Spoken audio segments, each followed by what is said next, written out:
April 16, 2016. A massive earthquake has leveled many towns in the South American country of Ecuador. 17 News reporter Lori Lizarraga is visiting the country when the quake hits. A year later, she returns, documenting the recovery efforts. The devastation of the Ecuador earthquake.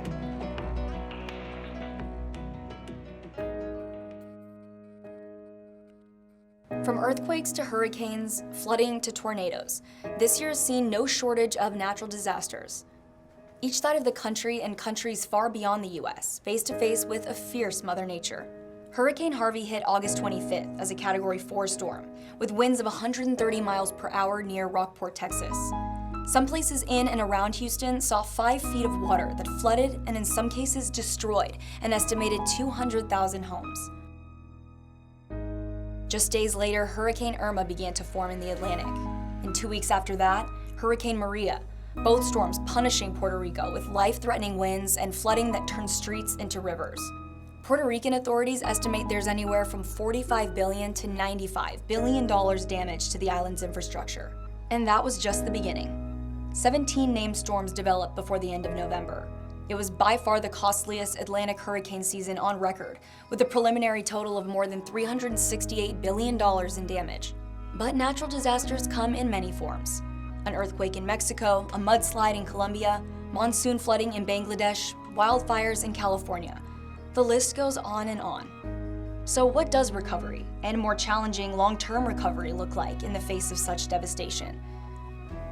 When the cameras turn away and the headlines change, life after a natural disaster can be heartbreaking, whether anyone is looking or not.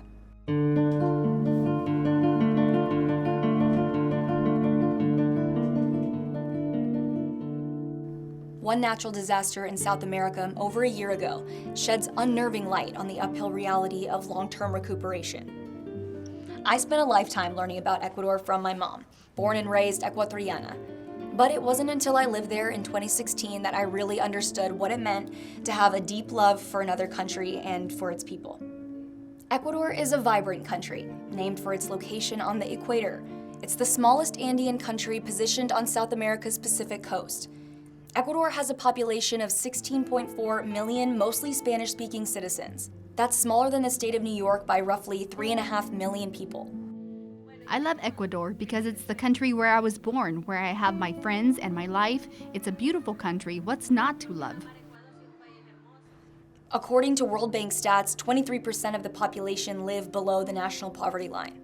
Many families I knew made a couple $100s a month on minimum wage.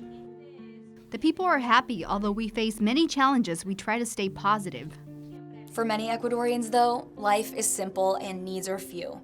People are happy living with what we might consider very little.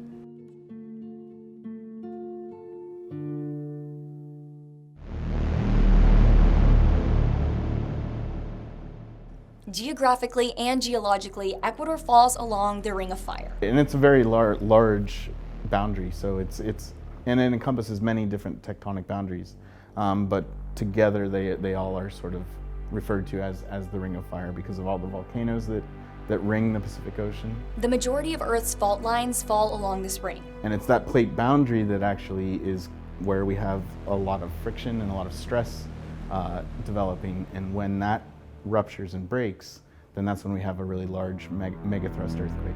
In fact, 90% of all the world's earthquakes happen somewhere along the Ring of Fire. But the danger of living along a fault line is a risk billions of people make.